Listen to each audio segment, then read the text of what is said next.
Good afternoon, everyone, and welcome to today's plenary session. We are very honored to have Professor Sandra McNally as keynote speaker today, and although it wouldn't be really necessary as we are all familiar with her outstanding work, first of all, I'm gonna briefly introduce her before the presentation. Sandra McNally holds a PhD from University College London, and she is a professor of economics at the University of Surrey. She's director of the Center for Vocational Educational Research at the London School of Economics, and she's also director of the Educational and Skills Program at the Center for Economic Performance at the London School of Economics. Her current research interests include economic evaluation of government policies, effect of careers-related information on educational decisions, returns to education, effects of ability tracking within the school system, special educational needs, education and mental health.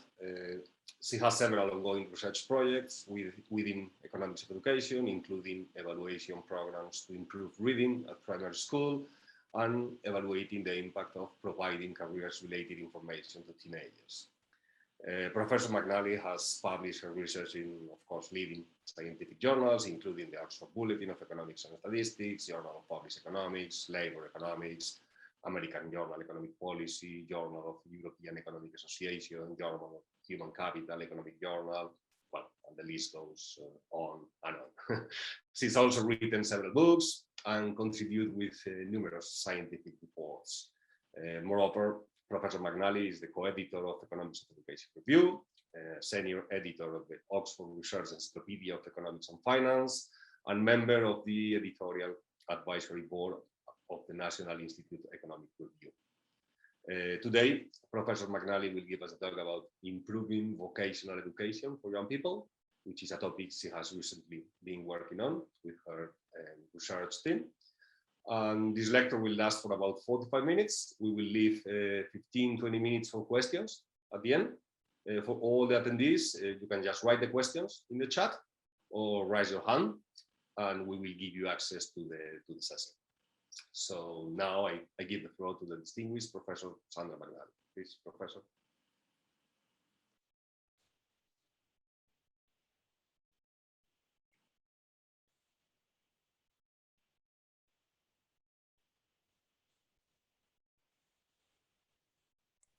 Well, first of all, I want to say, firstly, what a great pleasure it is to be here. And I'm just sorry that I can't be there, and we all can't be there in person at this time.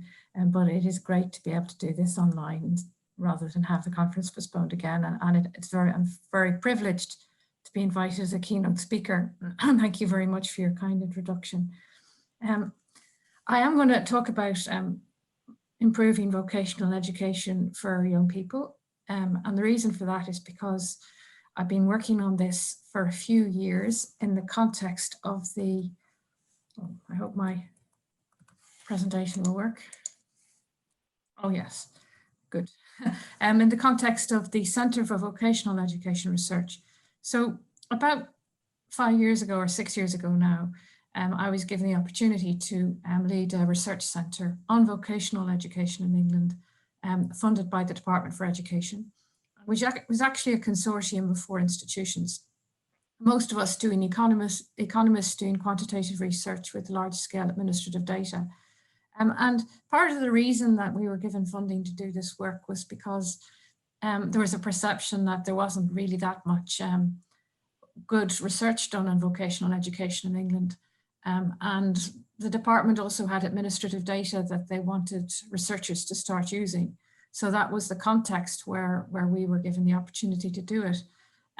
So because this is a keynote talk, I thought that rather than give a talk on one specific topic, I might focus on a sort of subset of the research that we've done over that 5 years.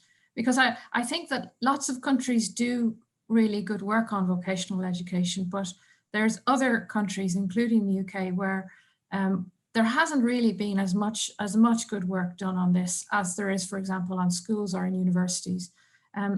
And I think it's an important policy area. So I'm hoping that some people listening to this might be thinking, well, might get some inspiration about things that they might be interested in looking at in their countries as well. And as part of that, I'm going to draw on 4 papers, 2 of which are published and 2 of which are going to be published really soon. So the first is, the value added, a project about the value added of further education institutions. And my talk's going to be all about how you can improve the institutions for vocational education in England. And I'll explain a lot more about them as I go on. And the first is by my colleagues who tried to measure the value added of further education institutions. And there's a paper, the paper's on our website.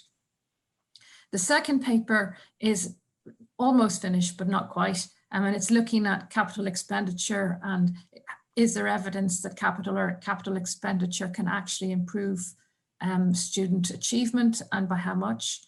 The third is about management practices. And again, this is probably going to be published in September, where we've collected our own data about management practices and linked that in with administrative data. And then finally, the last paper is also published on our website, and it's about the creation of brand new institutions that combine general and vocational education and trying to evaluate those. So I won't go into too much detail on any one paper, but I will try and give an overview of what we've been doing, and maybe if you're interested, you could always maybe look up some of that work, or I'm happy to answer any questions you might have. But by way of background, to put the whole thing into a sort of bigger picture, we just want to talk a little bit about what are the major issues. So, we know that demand for skills is high, and we know that it's growing, and that's reflected in wage returns to skills and to qualifications, which have been high and growing for some time, even though the supply has increased massively. At the same time, there are too many people across all of our countries that have low basic skills or just aren't really well qualified enough to take advantage of some of the job opportunities that are out there. And, that's why, we aren't seeing wage returns coming down, because the wage returns are, of course, are just a reflection of demand and supply. And if supply of highly skilled people would improve, then that we would see a bit more compression in the wage returns. So you could argue that maybe too high returns is probably not a good sign, because it just means that supply isn't keeping in pace with demand. Now, while some countries, especially in Europe, have excellent systems for vocational education, the UK is not one of them. Vocational education is very complicated, and attention and resources tend to be given to younger people in schools and to those doing university degrees. And of course, nothing wrong with giving attention to those things, but it's just there's a significant group of people who seem to be a bit neglected, both by researchers and by policymakers, and even by the general public sometimes. Also, the deficiencies in formal education aren't necessarily made up later on by employers. And in fact, there has been a decline in training investment by employers in the UK over recent years. All of this research agenda is becoming more topical, partly in the light of challenges from the pandemic. People are losing their jobs, there's more online working, so therefore there's a need for retraining. And a lot of that retraining will be in vocational areas, so it's becoming more topical. Then there's, of course, technological change and the need to be adapted throughout life. And if you're living in the UK, of course, there's the challenges posed by Brexit. A couple of slides to illustrate my first point about low skills. And I did choose these partly because England and Spain, neither a country reflects terribly well in this, but these are the share of adults with very low skills according to the PIAC OECD study. So you can see England and Northern Ireland are, a bit below the OECD average. So it's we're not too bad, but it's still, there's some countries like Finland and Netherlands that are doing far, far better in getting most of the population above that threshold. And then Spain is, of course, not very good either. There's a bit of a worry in Spain about the number of people with very low skills. And if you look at the next slide, this is looking also at not the very lowest skills, but just literacy and numeracy below level 2. And level 2 is very, very basic. And you can see that in many countries you have over a fifth of the population, even of younger people who do not have these literacy and numeracy skills. And in England, and the is notable for the fact that there hasn't been improvement across generations. In Spain, that's just beside it, there's been massive improvement across generations, but there's still quite a long way to go to try and improve that. So that's just by way of motivation. But I'm going to talk about the sort of vocational education, and but I first have to explain a little bit about what the English education system looks like for people who aren't very familiar with it. So you start off in primary education in school from age 5 to 11, usually in the same school. Then you change institution to go to secondary school. That's compulsory, and it's general education up to age 16. Then you do a national exam in most years, at least, the GCSE exams. After age 16, you get into post-compulsory phase, and that's 16 to 18. And it used to be the case that many people left school at age 16, but in more recent decades, more and more people stay on till 18. In fact, it's now expected that you do so, at least in part-time education. At age 16, about half of the cohort change institutions, and many of those people will go to further education colleges, and they are the subject of my talk today. So the people going to further education colleges tend to be people who want to do vocational education, or sometimes because they want to, and sometimes because they have to, because they didn't do well enough to do A-levels, which is the academic track. And there are many people who combine academic and vocational as well, which is possible in England still. Within this phase, there's lots of different levels of qualification. There's low-level vocational qualifications, and that's levels 0 to 2. And then you've got higher level vocational educations that are at least notionally equivalent to A levels, and they're called level 3. And then at age 18, people who continue mostly do university degrees. There's a small number who do advanced vocational qualifications that are at sub-degree level, but they're very much in the minority. And one of the things the government in England want to do is to try to expand that group. Our work relies on administrative data. So we have the National Pupil Database, which is a census of all pupils attending state schools, which is about 93% of the school-age population. And we have information on their basic demographics, their test scores, and the schools attended. We can follow those students over time, and we can follow them into further education, that's the ILR, and into higher education, that's called HESA. And then we can link them to administrative data on employment and earnings. So this data has recently, only yesterday became available to the broader research community, but it was available to us when we were running our centre. So we've been able to do quite a lot of work on that. And just to remind you, these are the 4 papers that I'm going to briefly run through in the context of, well, how do you improve further education colleges? We know a lot of students go there. What can you do to improve them? Firstly, what are they? They're, as I said, they cater for young students who want to do vocational education post-16. So maybe about half of every cohort coming out of school. There's some sixth form colleges though too, so maybe not quite as much as half. They tend to provide a lot of remedial education as well as vocational education. And they also cater for adults who seek retraining. So there's quite a lot of different groups these colleges cater for. There's about 250 in England, so many fewer than schools. They're not as big as university, but they're much bigger than schools. And they have about an average of 7,000 students. They have funding pressures from multiple sources in recent years and many other policy challenges as well.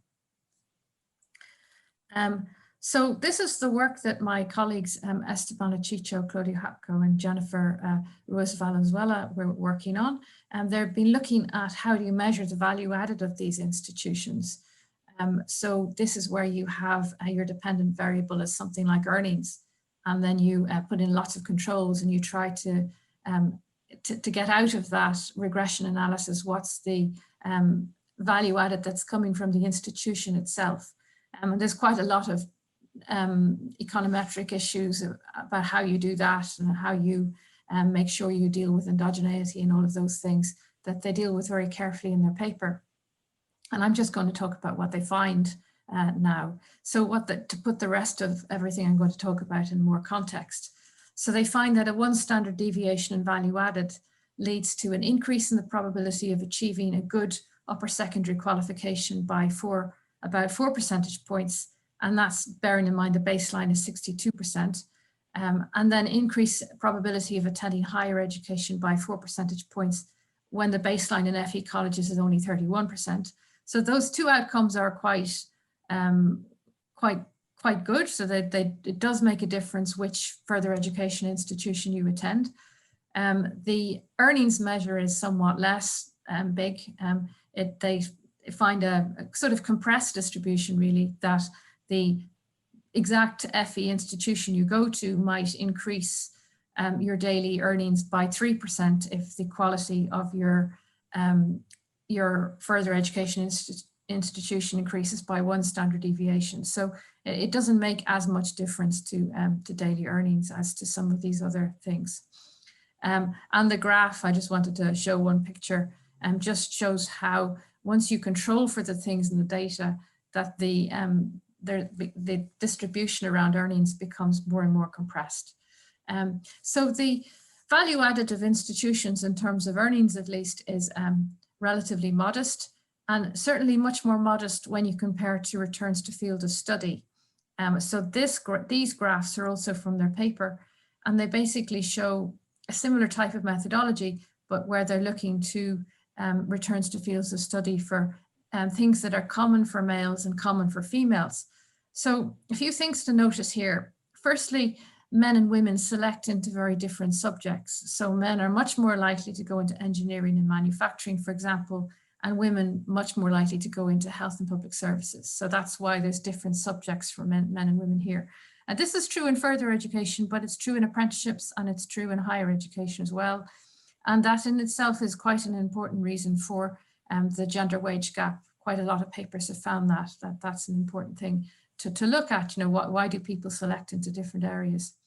And you can see that another thing to notice is that the returns for men and for women are, you know, more notable for some of these areas compared to the returns to going to a particular FE institution.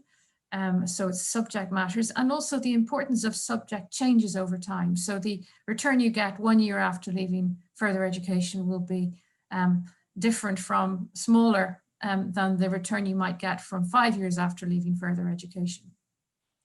That seems to be true in higher education as well. And then maybe the last thing to point out about this that's quite interesting, that's been quite controversial in England for higher education, is negative returns to arts and media. So you see that in higher education as well, but notice that it disappears after a few years. So it's been controversial in England because the government are thinking, well, maybe we have too many arts graduates. And of course, everybody working in creative industries really hates that message. And it's also true that earnings are maybe rather a limited way to measure people's value added anyway, because you know, maybe doing a qualification in that subject might not give you very high earnings, but it may help you sort into an occupation in which you're happier. And we can't look at that in administrative data. So moving on to my next paper, which myself and various co-authors are just kind of working on to try and finish it. So capital grants are about 10% of the budget for further education colleges, but annual capital spending has declined in recent years. And in fact, one of the recommendations in the report was for the government to start increasing that again. And they have actually, the government have actually committed to significantly increasing capital expenditure. But this paper is trying to see, well, is there any evidence that really large scale investment in capital spending matters in terms of student outcomes that we might care about? So we deal with that question by first of all, getting information about capital spending projects over time, incorporating it into our administrative data, which includes company accounts data from colleges. and then trying to see and merging that, all of that expenditure and project data with administrative data on outcomes and looking at people over time as well. And then we have all of these colleges that receive large capital spending projects, and from then we divide the groups into treatment and control groups based on the timing when they got that expenditure. So we have two types of research design. We have a differences and differences type of approach, so that we have a treatment group. We have FE colleges that had a grant approved between 2005 and 2009 as our treatment group. And we have a control group, those that had a grant approval after 2009. And we sort of have our different treatment groups and control groups for every year. And we basically sort things out such that we can look at outcomes for about 4 years in the treatment group relative to the control group. So our control group tends to be used multiple, people can be on our, colleges can be in our control group more than once. And then the other approach is an instrumental variable approach, because we have information on capital spending as well. So we're using the timing of projects receiving grant approval to instrument capital spending and looking at the relationship between capital expenditure and student outcomes as our second type of approach.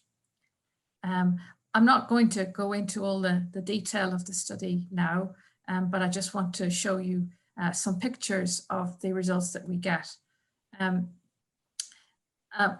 These are event study charts. So these is looking at the time relative to grant approval. So you've got it from, 3 years before, or 4 years before, really. It's not on the graph, but we've got 4 years before and 4 years after. That's the window in which we can observe differences. And you can see that, the reason we were doing this is we just want to check that when we're looking at large capital projects, that we really see evidence that those projects are increasing capital expenditure from the company accounts and fixed assets over a relevant time period, and seen for how long those projects seem to be reflected. And I'm going to show you things for the top quartile of grants only. So we look at grants for the top quartile and the top 2 quartiles. And the reason for that is because we don't want to be looking at minor expenditure for capital projects, which isn't perhaps very interesting for our purposes. So what you see from this graph is that, sure enough, when you get a grant, that increases fixed assets for about 4 years or 3 years, and then it goes back to what it was before relative to the control group. And then when we look at some of the outcomes, well, one question will be, does it change the number of students you get, and does it change the composition of students you get? So the answer to that is it doesn't change the number of students you get, but it does change the composition of students you get. So you see over time an improved intake. You see that you get better quality students, people with GCSE results that are higher, and also people who are less likely to be eligible for free school meals. I'm not showing you that in the graph, but that's another result that we find. So it does change the composition. Does it change actual results? It does change results over time. It does change. We see effects that are there about 3 or 4 years after grant approval. In actual fact, for those of you who can see, I don't know if you can see the confidence intervals on your screen, but they are quite wide and not significant. That's not true in our regressions, but I didn't want to bring you through every single regression that we did in this talk. But it sort of nicely illustrates, I suppose, a core result for us is that you do find effects 3 or 4 years after project completion on enrollment in upper secondary qualifications and progression to university. And this is net of people's intake, so it's not simply reflecting the fact that you're getting better students. So what do we learn? We find that capital expenditure has a positive effect on important educational outcomes after 3 years. And we know that they are important because we know from other work that these things like enrolling in, getting an upper secondary qualification, going to university, does give you better earnings over time in the labour market. So we do know that those are important things to get. And we do find that big capital spending projects does produce those things. We don't find much effect for wages, but we are looking only within a short time interval. We do find an impact on employment of about 1 to 2 percentage points a couple of years after leaving the FE college. So it's good news in that the capital spending does actually produce effects that are observable in students attending those colleges. Of course, there is a question of whether that's worth the huge cost of significant spending, and that's a bit harder to say because. But on the other hand, if capital expenditure has enduring value, and you're thinking of this not just affecting one cohort, but affecting people in years to come beyond the time interval we can see, and multiple cohorts, it potentially affects quite a lot of people. The second paper that I'll talk briefly about is our work about management practices. So this is the question, well, can you improve further education colleges by improving the management practices of principals within those colleges? And of course, that would be more cost effective than big capital spending as well. If you just knew how to train people into doing good management practices and it worked to improve outcomes, then that might be a more cost effective thing to do to try to improve student outcomes.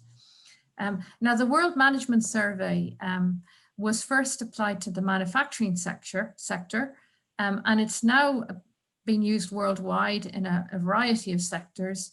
And our novelty in this paper is conducting the World Management Survey for the first time within the further education sector. At least I think it's the first time it's been conducted within institutions like this. So what it is, this is where we're looking at various types of operations type management. This is a list of the sorts of things that we're looking for. We're looking for operations, sort of matching learners to courses, personalization of instruction and learning, monitoring, how there's monitoring is done, how target setting is done, how people management is done. So one of the things we first did to kind of get our survey together was to adapt what the survey has been done in schools and universities and try to adapt that to the further education sector, tweaking it with after some discussions and pilot interviews with people who were actually working in the sector.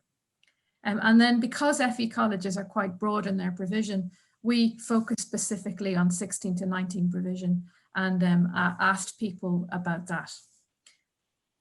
So we tried to get everybody, we tried to get principals and vice principals from, I said 310 colleges, the number keeps changing, but I'm sorry, I said 250 earlier. Anyway, that's the number. We have sixth form colleges in this as well, of course.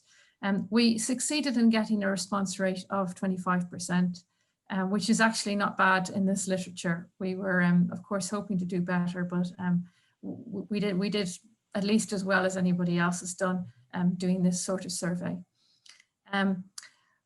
Then once the principal agreed to take part, we had them do an online survey, and then we had our main telephone interview, which was done by professionals. So we have a company that's done this before for the World Management Survey, and this is where they actually talk to people on the phone.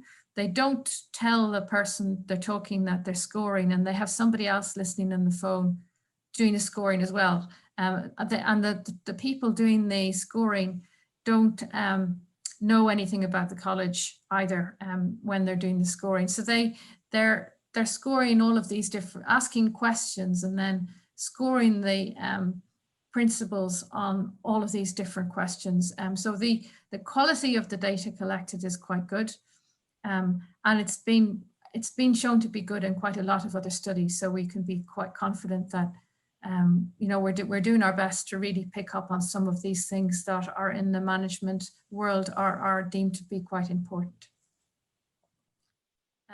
So this is a picture about all of the colleges that were interviewed and not interviewed. So I think we got a reasonably good representation geographically. Our sample is representative pretty good, really. And the only thing is that our sample is larger than average, but when we look at per student in terms of outcomes, our sample is pretty representative. And these are some pictures about what the dispersion of management practices looks like in FE colleges, then in FE versus schools. That's from a different study, and that we didn't do, other people did, and FE versus universities. And what's notable here is that, first of all, we do have a distribution, so thank goodness for that, because some of the people we spoke to told us, oh, you know, FE colleges are fantastic in England. You'll find that everybody's scoring absolutely the best and there won't be any variation. So we were relieved to find there was variation that, you know, we could use in our study to do analysis. But they were right in the sense that FE colleges are quite well managed on average. And in fact, you know, they are probably better managed than schools and universities, provided the selection, our sample hasn't been more selected than this selection in the other studies. And I don't think it was. So on average there, you know, the scores are between 4 and 5. When, you know, the scale is from 0 to 5, so it's quite good. A mean of 4.24. But there still is variation that we can work with in our project. And I'm going to skip straight to it. We do loads of different things, loads of different outcomes at the institutional level, but the most interesting ones are the outcomes at the individual level. Now for this, we do have faced some limitations, because although our sample was 79, we have to think about, well, what are the learners that were in the college a few years ago for whom we can look at outcome measures over time? So that, and for whom we have data available. So we were thinking, right, we have to figure out, use the subsample of principals that were actually in the same college 6 years ago on the assumption that they would have been using similar management practices, and use that subsample to do the work on the individual level data. So that's what we did.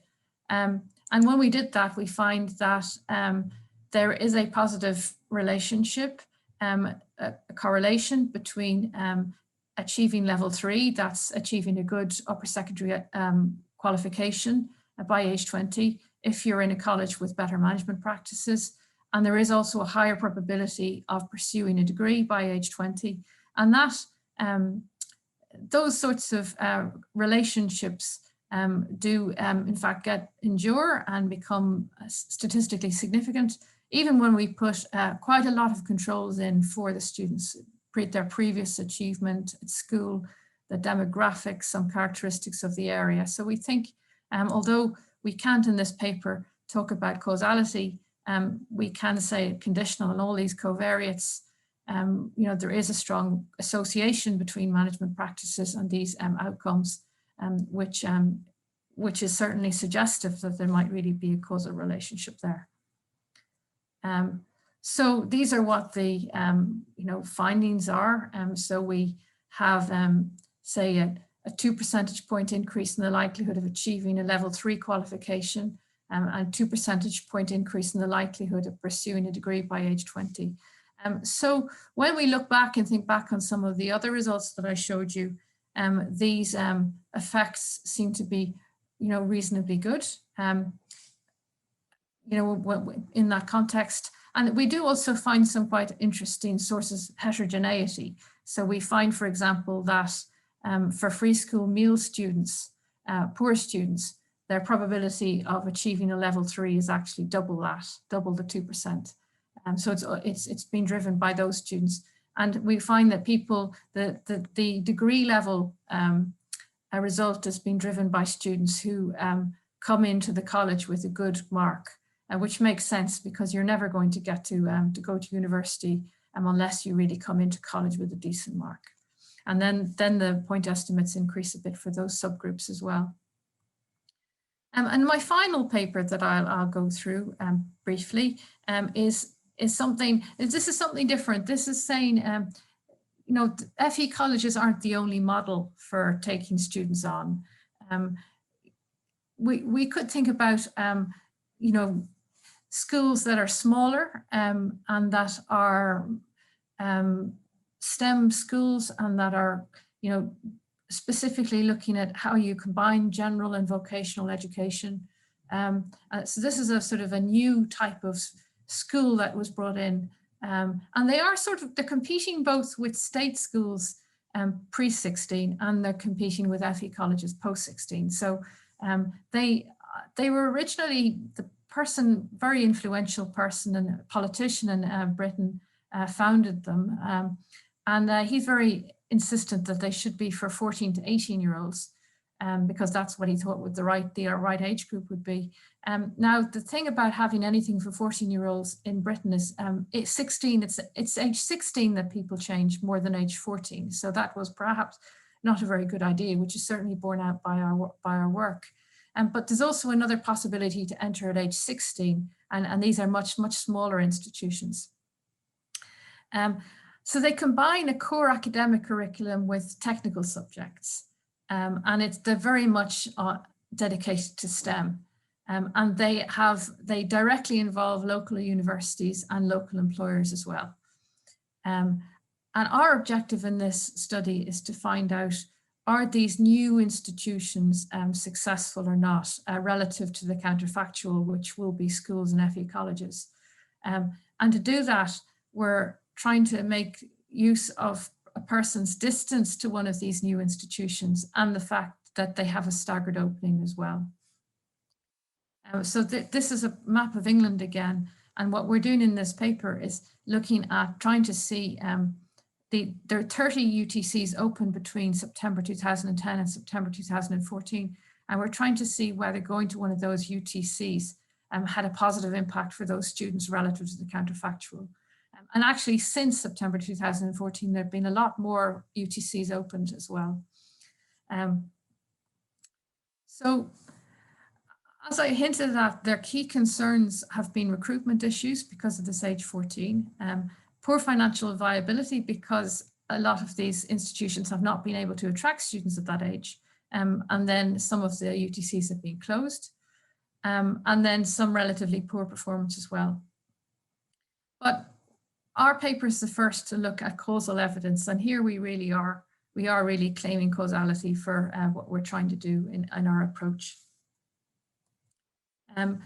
Now, this is just some descriptive statistics of how different UTC students are from non-UTC students, and both bearing in mind there are two entry groups. There's groups that enter at a non-conventional entry age, that's year 10 entrants, so they're only 14, and the year 12 entrants are entering at the conventional age, which is age 16.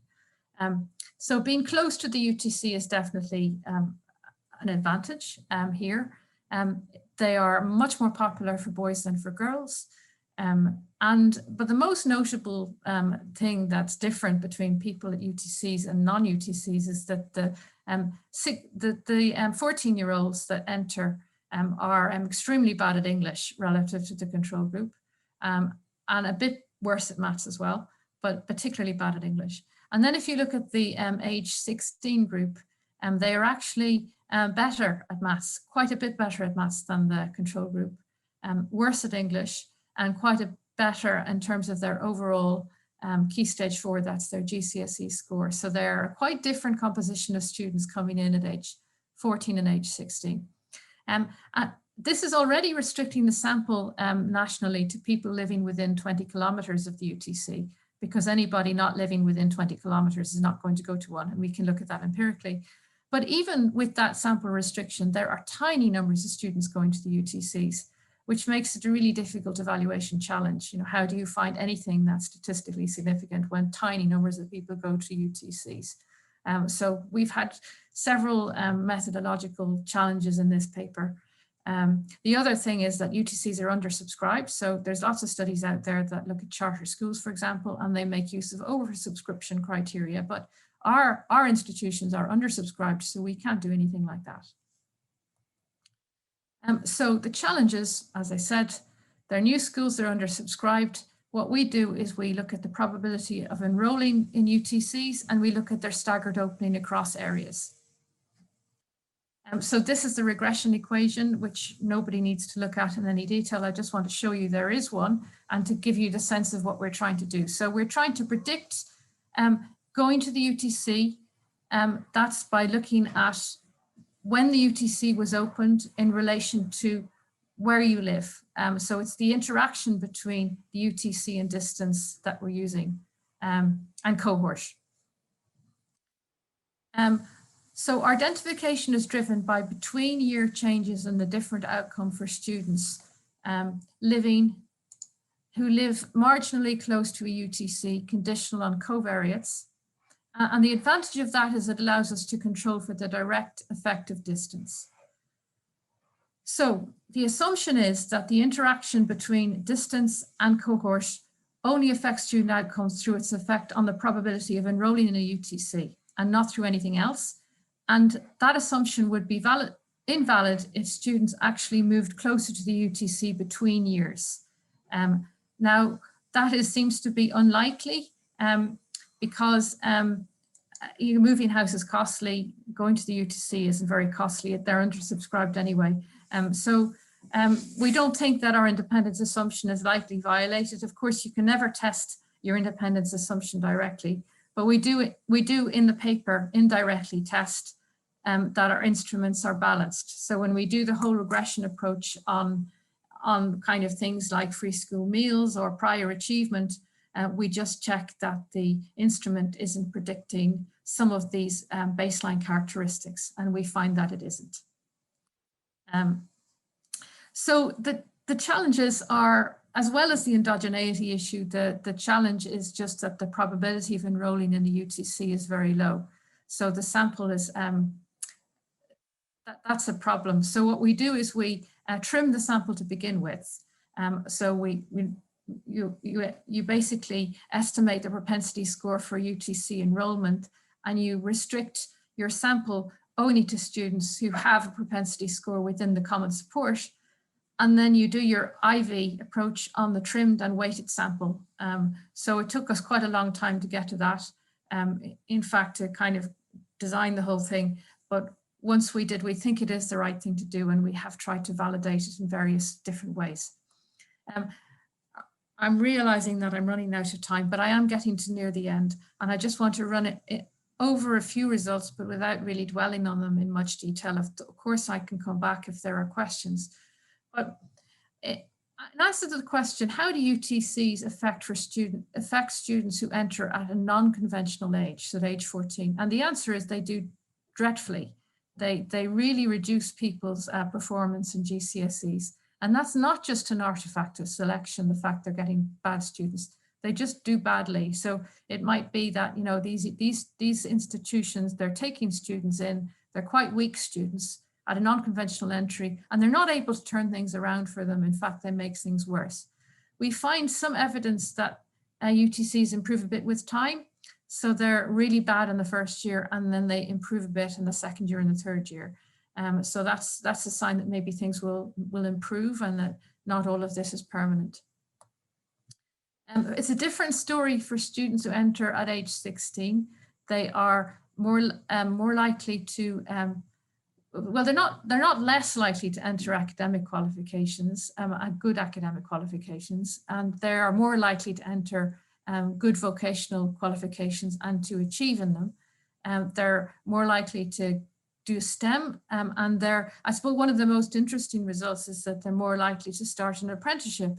And it's not all driven by the local employers. It's just because presumably the UTCs are equipping students with the right sorts of skills and experience to qualify to do an apprenticeship later. And apprenticeships do have positive returns in the UK.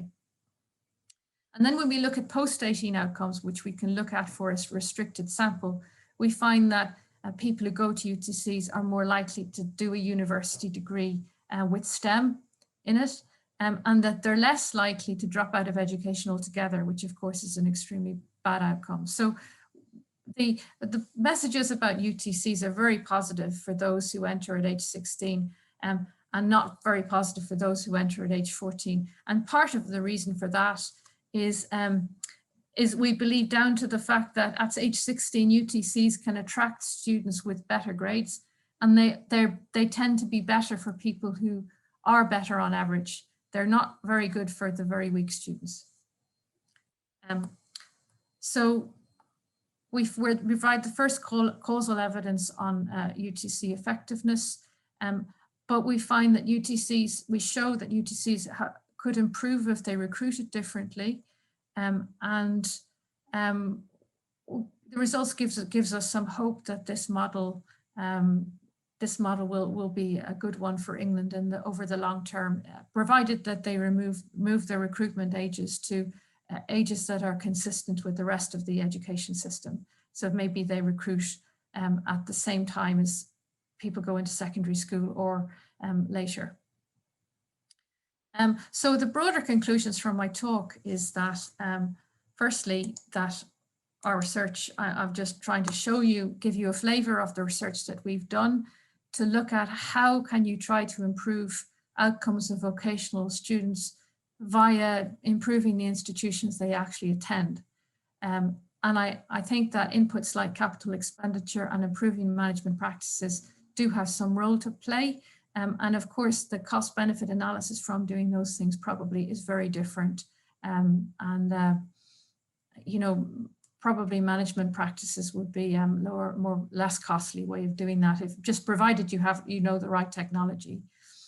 And then finally, these new hybrid institutions can make a strong difference for students in countries like the UK, which don't have a strong a tradition of vocational education as in some other countries. But the details of that really matter. And it's also important not to judge things too soon, because we do find some evidence that UTCs improve with time.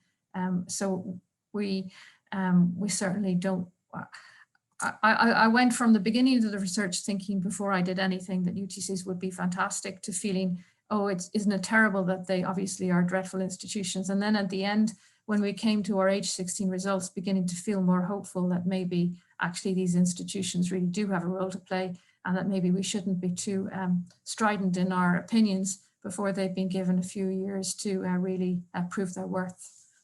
So I'll finish there. I'll stop sharing. Thank you very much for your excellent presentation, Professor McNally. Indeed, vocational education is certainly a very relevant topic that probably needs much more research attention. And I'm sure that this presentation has inspired many of us to do work on it. So let's move on to the questions then. Just remind the attendees that they can just write their question in the chat or raise their hands, so we will give them access to the session.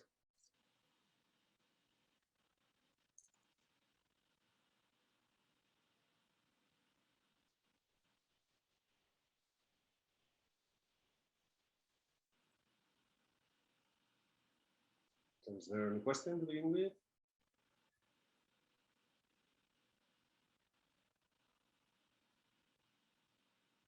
I'm gonna make my own to break the ice. I know there is an information matching problem between the type of qualifications and skills vocational students develop and labor market requirements normally, that employers do not have, don't know clearly which are the skills students develop in those vocational studies. Looking at the first part of your presentation, I saw that there is, well, quite important the type of institution you attend and the probability of finding a job, and even on salaries. So my question is that is this because of a reduction of this information asymmetry, or I mean, is this kind of signaling effect, or is it more related to human capital theory? So is it more that students develop skills that they are really demanded in the labor market?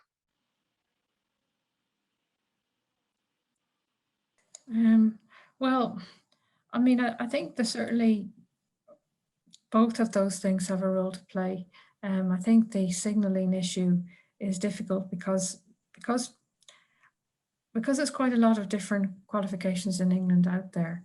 I think maybe employers find it difficult to know what the content of some of that is.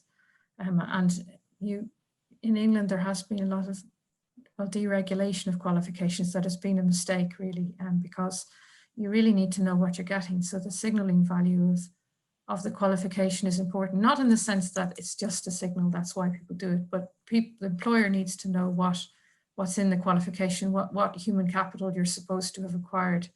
So I think that's important. And I think that it's not, the information signaling in a way isn't strong enough within the system. I mean, on this question of, human capital versus signaling, I mean, I don't think that, I don't think there's very strong evidence on that. I mean, I suspect there is both, but I think most people think that the human capital content of qualifications matters a bit more for what they're really reflecting. But I mean, there's lots of qualifications that don't get paid very much. And that's not just to do with the content of the qualifications, but the types of jobs that are available as well. I mean, the English labour market is full of jobs with very low pay and low productivity. So you can't really expect to see, in that sort of context, you can't expect to see high returns for some of the low-level qualifications.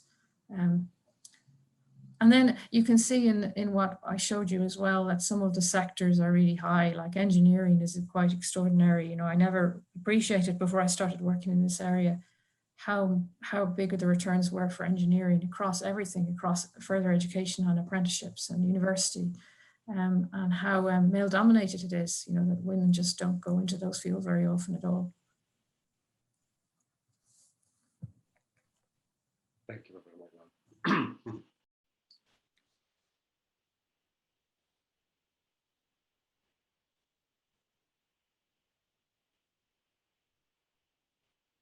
Any further questions?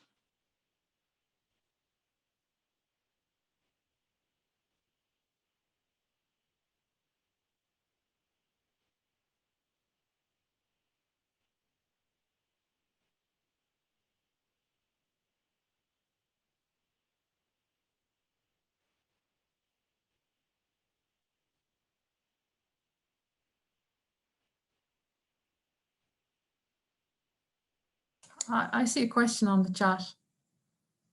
To what extent is it possible to extend university technical colleges? And then, yeah, I mean, I think that, I mean, if the question is extending them in terms of, their age range, some of the university technical colleges are doing that. I mean, not in response. I'd like to say it was in response to our research project, but it wasn't. I think they just realized that getting people in at a non-conventional age was just a bad idea. So more of them are moving to age 11 as well as age 16, which is far more sensible. And hopefully that will improve their outcomes. Our research would suggest that will improve their outcomes to the extent that it enables them to get a wider cohort, a better cohort of student entering at that age. I've also noticed some discussion in the media about whether they should be taking older students as well. So not just stopping at 18, but going into some sort of tertiary type of education, and that might work for them as well. It's something we would like to return to in the future to look a bit more at, the longer term impacts as well.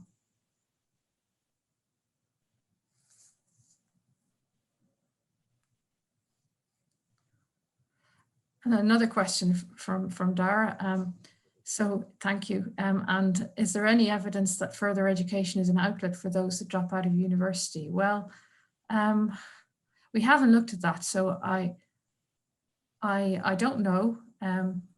I suspect it does. People might go to further education after university. The only problem is that is a finance. How do you actually finance that? So if, for example, you already have a level 3 qualification, so that's an A-level or vocational equivalent, and you then go to university and it doesn't work out for you at university, then it's not obvious what you can go back to further education to do that you can then finance, because you can't get a loan out then. If you've used the loan for higher education, you can't, I don't think, come back and you start using it for something else. So that would be a barrier, although it may be something that government policy might change in the future. There isn't much provision out there for people doing level 4 and level 5. That's the sub-degree qualifications. And this is a real problem. It's a real problem that there are plenty of people out there who might benefit from doing more education than just their secondary education, but who don't want to do a 3-year undergraduate degree. And there's that sort of gap in the market where there isn't that much really available for people at the moment in England to do.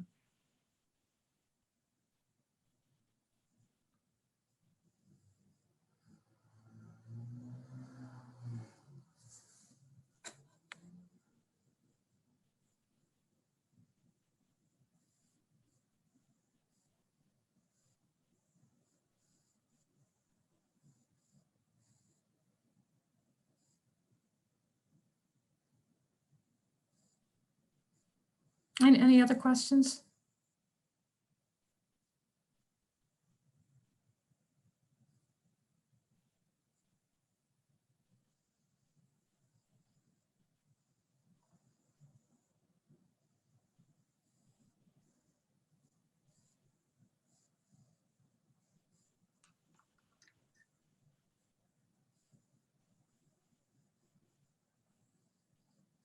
I think people probably want their lunch.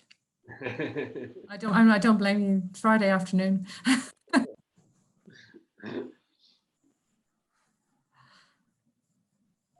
So, well, we are exactly on time. Is there any other questions that anyone would like to make to Professor McNally?